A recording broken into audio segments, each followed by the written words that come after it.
Gold is standing at one of the most critical institutional crossroads of 2026. Right now, the market is not behaving like a clean bullish trend, and it is not behaving like a confirmed bear market either.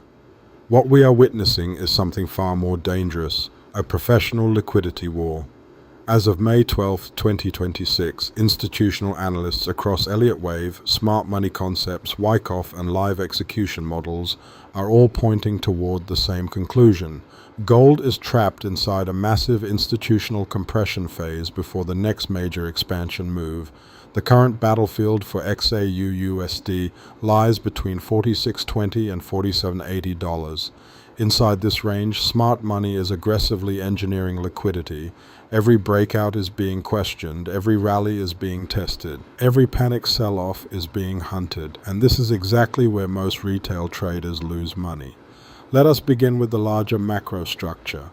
Despite the violent correction from the January highs near $5,600, most institutional analysts still do not consider the long-term gold bull cycle to be over. Instead, the broader interpretation remains that gold is undergoing a deep corrective phase before another possible expansion higher. From an Elliott Wave perspective, many analysts believe the market is currently developing a primary wave 4 correction.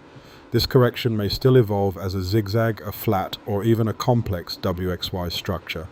In simple words, the market may still continue confusing traders for some time before revealing its true direction. And this aligns perfectly with smart money methodology. Because institutions rarely move markets in straight lines, they create traps.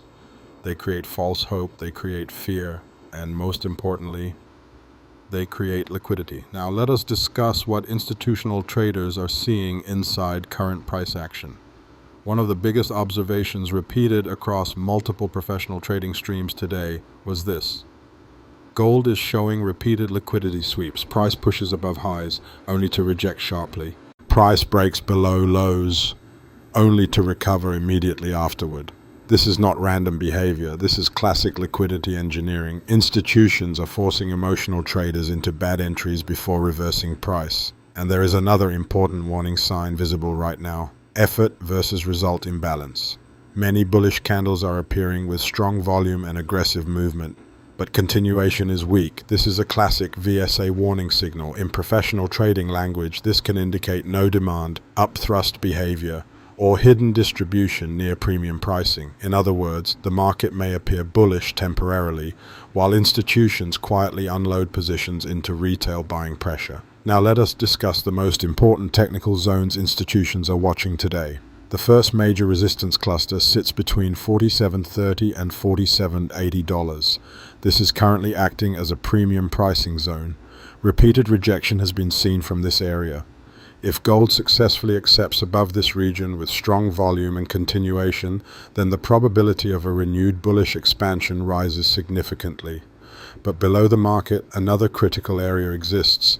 The main institutional support zone currently lies between $46.20 and $46.50. This area is extremely important. As long as this support holds, many analysts still believe gold may eventually resume its macro bullish structure. However, a decisive breakdown below this zone could trigger a much deeper corrective decline. Now here is the most important lesson institutional traders emphasize today.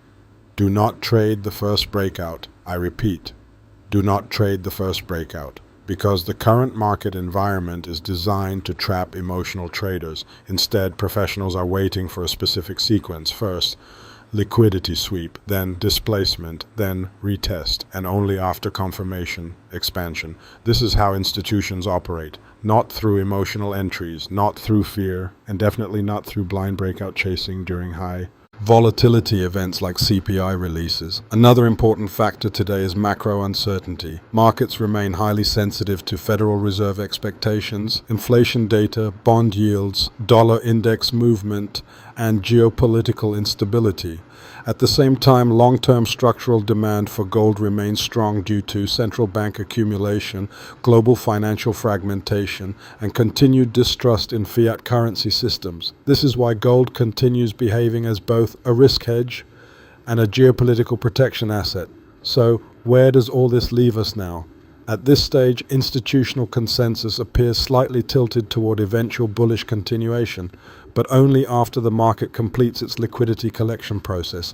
This means gold may still sweep lower levels before rallying, or even briefly attack higher liquidity before reversing downward again. And this is precisely why patience has become the most valuable trading tool in today's environment. Right now, the market is not rewarding aggression, it is rewarding discipline. The traders who survive this phase will likely be the ones who wait for confirmation, wait for volume acceptance, wait for structure alignment, and refuse to chase emotional volatility, because in markets like these, the biggest moves usually begin only after maximum confusion, and that confusion may already be underway.